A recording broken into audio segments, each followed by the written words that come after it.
J'ai pas de blessé, Christophe. Pour le reste, on attendra ce soir minuit. C'est compliqué, tu peux pas là te projeter tellement sur ce match. Ah, si, on se projette. On s'est préparé, on a travaillé, mais j'ai pas encore la certitude de savoir qui j'aurai vraiment à disposition. Moi, j'ai un noyau dur, bien évidemment, mais j'ai pas encore tous les éléments. Donc, mais on a travaillé toute la semaine pour préparer le match de Reims. Tu auras fait 2 joueurs qui vont s'entraîner pour la première fois demain. C'est possible. C'est possible. On verra ce soir à la fin du mercato s'ils sont arrivés, si d'autres sont partis. Voilà. Quelle sera la photographie définitive de l'effectif pour la saison à venir. Impatient d'avoir justement cette photo. Oui, je pense comme tous les entraîneurs, je pense. Alors nous, on a eu des changements dans des très grandes proportions, c'est vrai, beaucoup plus grandes peut-être qu'ailleurs. Mais oui, il y a une forme d'impatience.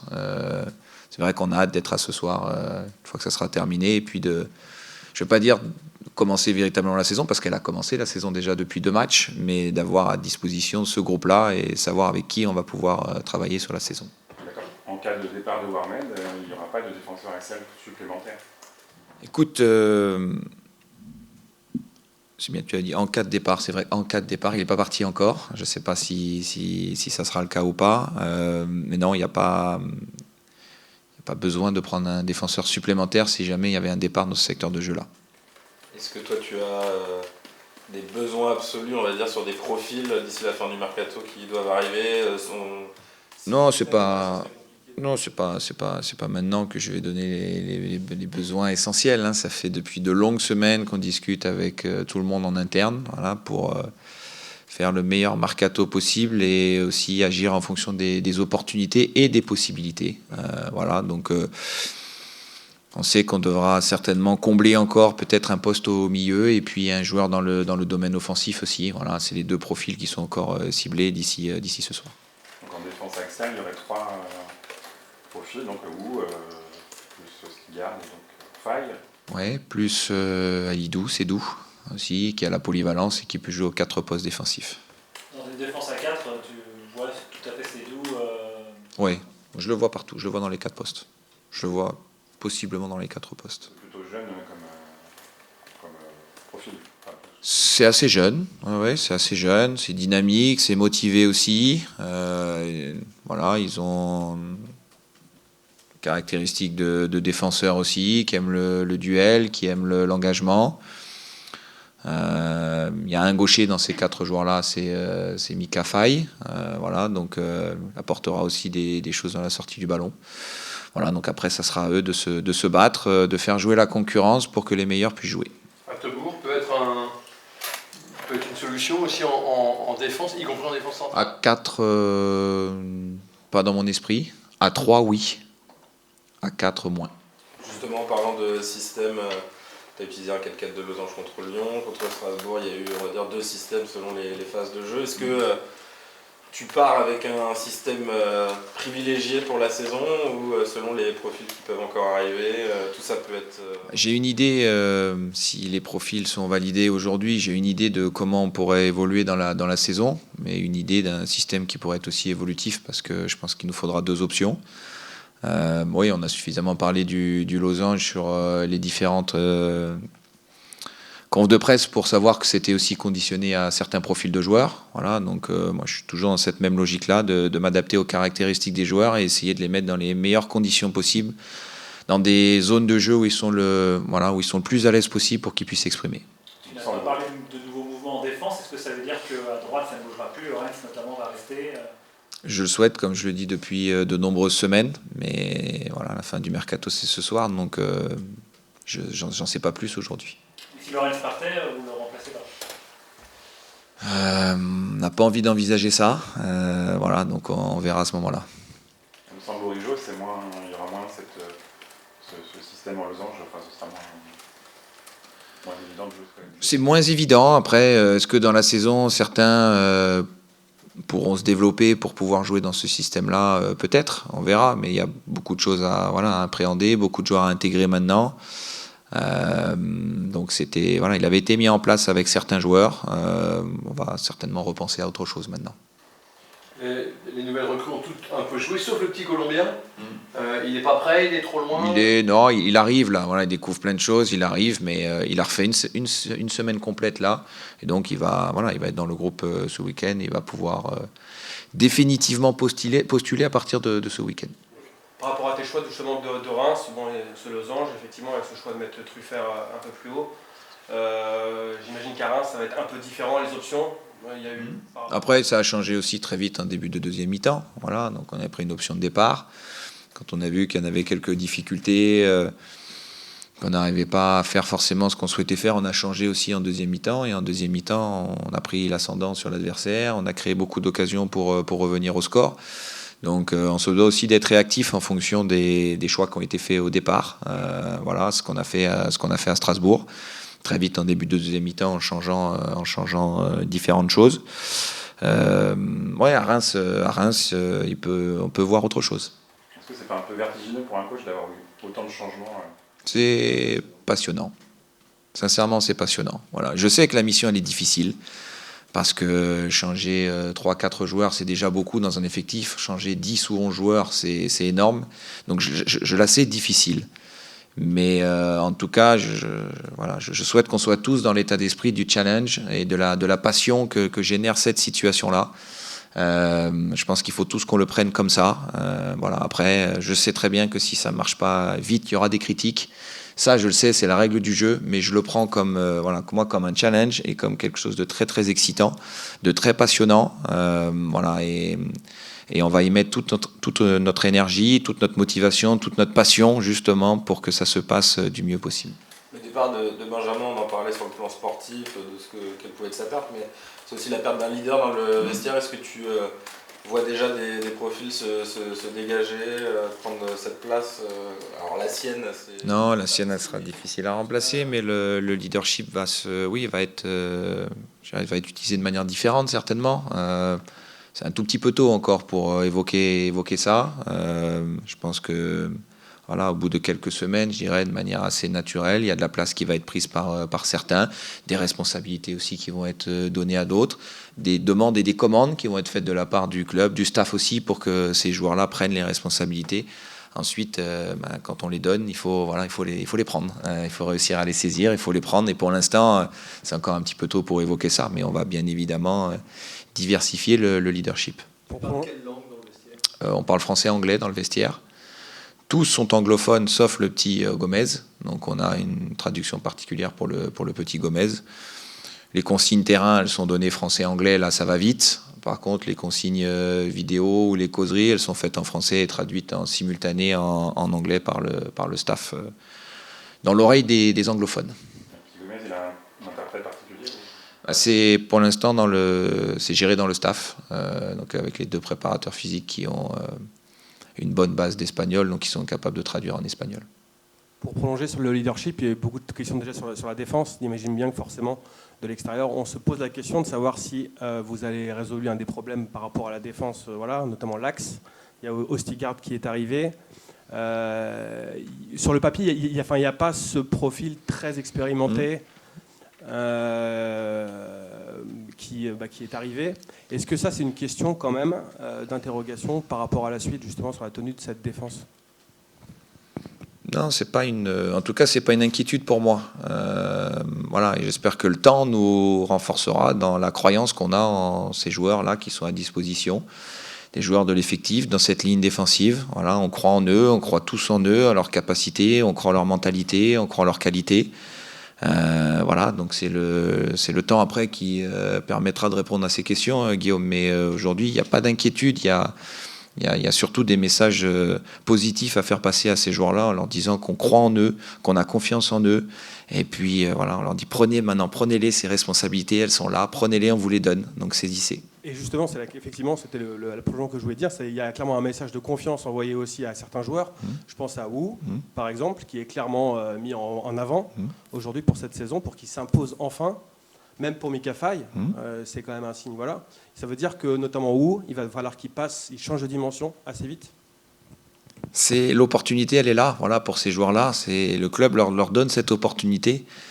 Si on le fait, encore une fois, c'est qu'on a une croyance très forte en eux, voilà, qu'on estime qu'ils ont les qualités pour pouvoir le faire. Maintenant, c'est les performances, c'est la répétition des bonnes performances qui permettra de nous dire si c'était bien ou pas bien. Qu'est-ce que tu peux dire? Qu'est-ce qui t'a séduit chez Mika Faye, justement? Parce qu'il n'a jamais joué en pro. Il a été international, certes, appelé par le Sénégal, mais qu'est-ce que tu peux nous dire de lui? Bon, oui, c'est un jeune défenseur qui est né en 2004, qui a 20 ans, qui a un parcours où il est passé par déjà deux pays différents. Enfin, en sortant du Sénégal, il est passé par la Croatie, puis après il est venu en Espagne. C'est un joueur qui n'a pas une très grande taille pour un défenseur central, par contre, qui a un bon jump, qui a un bon timing, qui a un bon jeu de tête défensif, qui a des qualités athlétiques de force, de puissance au-dessus de la moyenne, qui est gaucher, qui a une qualité de relance très très intéressante. Voilà. Maintenant, ça va être à lui de faire le nécessaire pour appréhender le foot senior. En effet, il a quasiment aucun vécu dans le foot d'adulte, si ce n'est quand même une saison en réserve. Et là-bas, la réserve, c'est pas la réserve de chez nous, ils ont joué le barrage d'accession.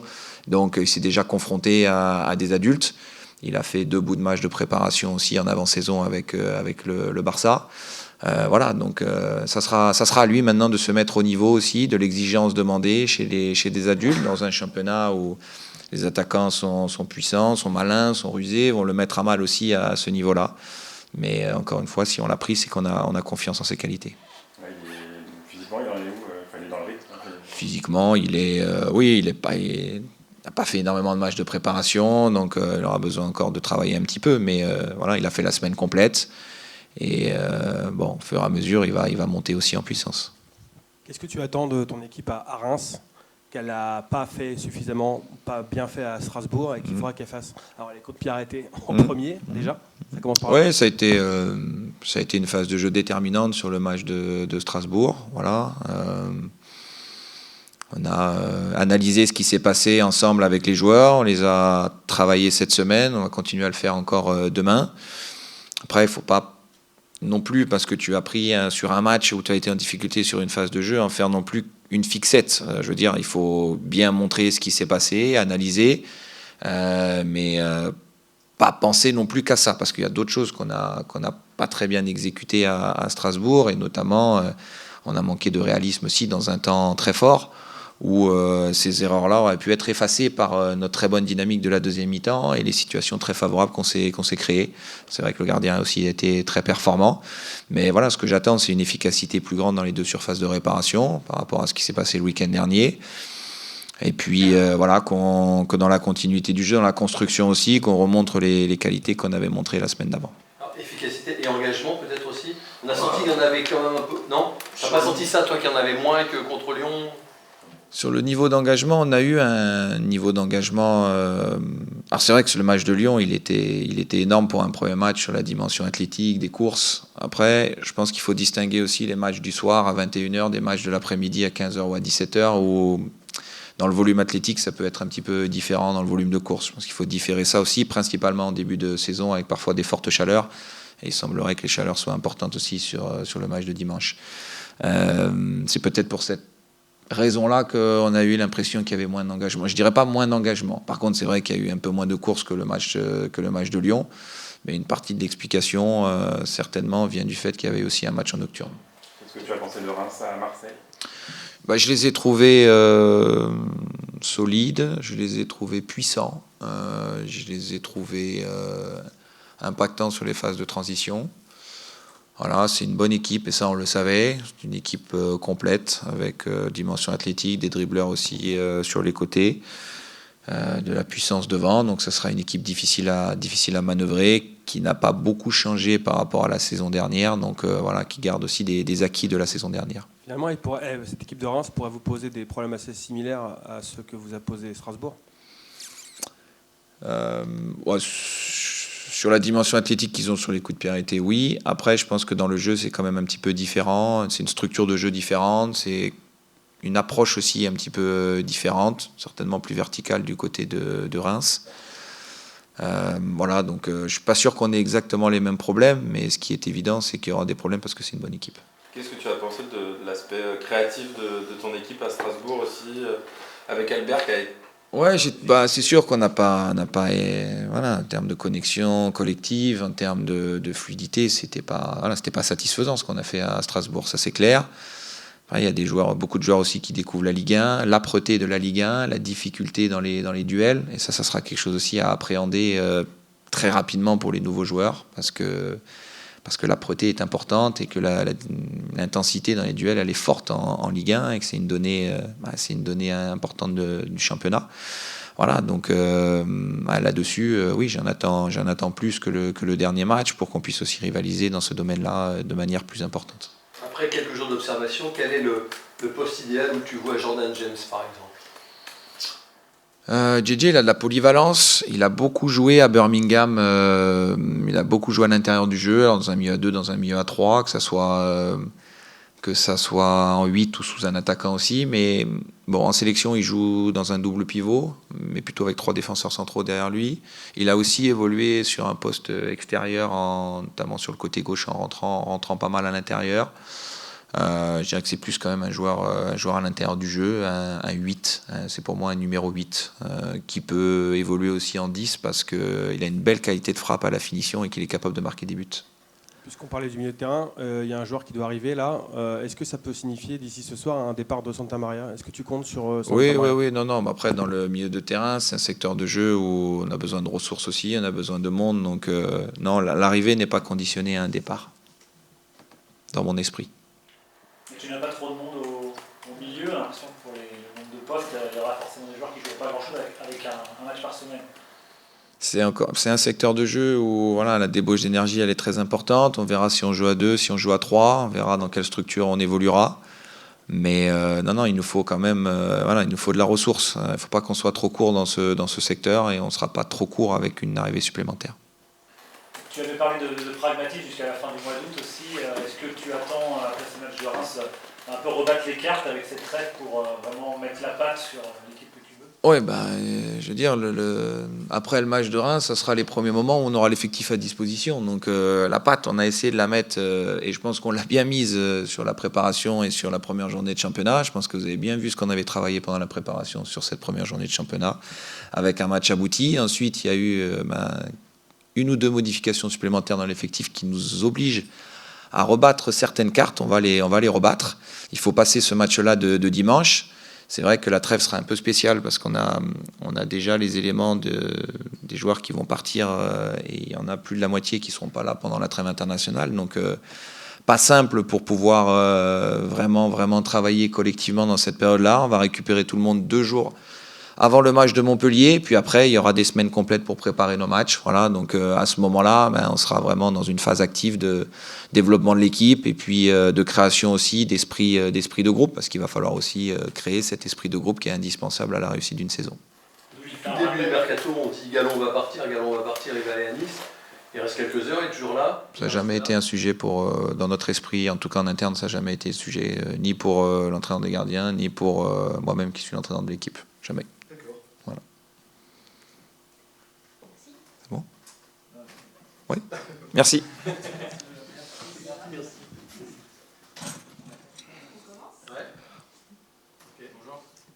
Bonjour.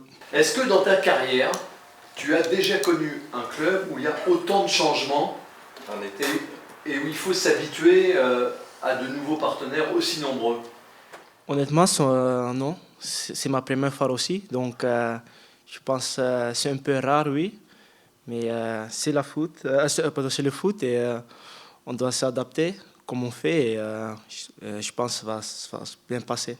Tous les jours dans le vestiaire, tu découvres des nouvelles têtes en arrivant au stade? Au début, tu peux, hein, au début. Mais maintenant, ça va. Et peut-être il y a encore 1 ou 2 joueurs qui vont arriver, je ne sais pas. Mais comme je dis, c'est le foot et des choses comme ça se passent dans le foot. Hein. Tu fais le lien, toi, dans le vestiaire. Tu parles anglais avec tout le monde. Comment tu t'intègres ça à ces nouveaux joueurs qui sont quand même étrangers pour la plupart? Oui, comme je parle anglais aussi, c'est quand même plus facile. Et moi, je sais aussi si tu rentres dans un vestiaire qui est encore un peu neuf, tu as un peu besoin d'aide et tout. Donc, et moi, je suis un joueur qui aime de nouveaux joueurs. Et avec moi aussi, les autres joueurs et tout mon club. Donc, je pense que ça va se bien passer. Ils sont aussi de bons gars, donc je pense que ça va aller. Est-ce que c'était important justement de renouveler l'effectif, qu'il y ait des nouveaux joueurs comme ça pour amener un autre état d'esprit après la saison dernière qui était décevante? Oui, quand même. Tu as des joueurs qui veulent peut-être partir. Et si tu as un joueur comme ça, peut-être c'est mieux de lui laisser et de recruter des joueurs qui veulent vraiment jouer pour le club. Donc, ça, c'est normal parce que dans la tête, ça va jouer aussi dans la tête. Donc, je pense que le club il a fait de bons choix et c'est à nous de montrer que cette équipe elle est aussi capable de faire de bonnes choses. Tu connaissais Hans Hatteboer avant qu'il arrive à Rennes? On prononce Hatteboer? Hatteboer. Ha, avec un H. Hatteboer, oui. Tu le connaissais? Je le connaissais seulement comme joueur, pas comme humain. Mais j'ai joué dans les mêmes clubs comme lui, à Groningen, aux Pays-Bas. Donc je savais déjà qui c'était et tout. Mais oui, c'est quand même plus facile maintenant et ça me fait aussi du bien de parler néerlandais dans le vestiaire. Ouais. Tu as fait un gros match contre Lyon notamment, un bon match aussi contre Strasbourg. Est-ce que cette nouvelle saison, toi qui es arrivé l'hiver dernier, c'est la saison où tu dois montrer qui est le vrai Azor et ce que tu montrais notamment à Reims? Oui, j'ai ça dans ma tête, ça c'est aussi mon objectif.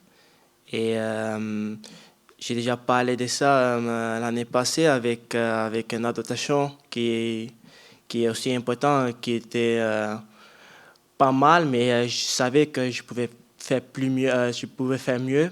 Donc, et maintenant, j'ai eu aussi une bonne prépare avec l'équipe et tout est clair pour moi. Donc, maintenant, je peux vraiment être focus sur ça et oui, je peux vraiment montrer le vrai Azor. On aime bien retourner dans son ancien stade, retrouver son ancienne équipe ou au contraire on appréhende, on n'aime pas trop revoir ses anciens coéquipiers? Vous pouvez rappeler s'il te plaît? Est-ce qu'on aime bien retourner dans son ancien club, dans son ancien stade, ou bien ça t'appréhende un peu, tu n'aimes pas trop ça? Ok, non, quand même, on a joué aussi notre dernier match l'année passée, c'était aussi là-bas. Donc oui, ça faisait du bien de voir des gens avec qui j'avais participé, et j'ai encore quand même des contacts là-bas, de bons contacts. Donc, et avec les supporters, mon contact est toujours bien. Donc, pour moi, ça me fait vraiment du plaisir de retourner là-bas. Pour moi, ça sent aussi comme une maison. Ça sent vraiment bien pour moi pour retourner là-bas. Mais le plus important, c'est même si j'aime le club, si j'aime les joueurs, les personnes qui travaillent là-bas, le plus important, c'est de gagner les matchs pour amener les 3 points. Parce que maintenant, je suis joueur de Stade Rennais et moi, je vais faire tout pour gagner ces matchs-là. Est-ce que vous avez été un peu dans le dur dans le combat à Strasbourg? Est-ce que contre Reims, c'est le genre d'équipe qui met de l'impact aussi? Est-ce que tu t'attends un peu à un même match, il va falloir élever votre niveau d'impact et de combat? Oui, on avait déjà parlé un peu de ça, parce que moi je pense que ça va être presque le même match. Et on doit vraiment être prêt parce que moi je connais les joueurs qui jouent là-bas. Et moi je sais que si on ne sont pas prêts, que ça va être vraiment très très compliqué.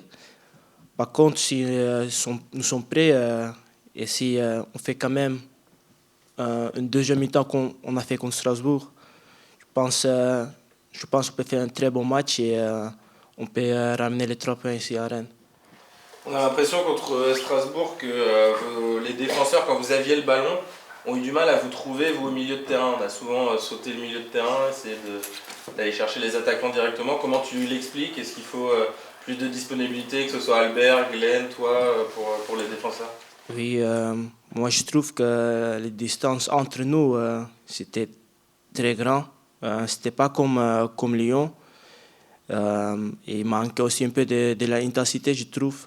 Et aussi un peu de connexion entre nous. Et tout ce truc qu'on doit retrouver pour faire un bon match à Reims. Et pour compléter, justement, comment s'améliorer aussi sur les coups de pied arrêtés défensifs? Comment être plus performant là-dessus? Ça a été compliqué à Strasbourg, parfois aussi la saison dernière. Comment vous avez travaillé cette semaine et qu'est-ce que vous devez faire de mieux? Oui, c'est quelque chose que ça se passe et on sait on n'a pas bien géré. On sait, on sommes au courant et oui, c'est normal qu'on a travaillé sur ça et on doit continuer à travailler parce que dans le foot d'aujourd'hui, les CPA sont très importants pour gagner ou perdre le match et à cause de ça, on a perdu notre match contre Strasbourg.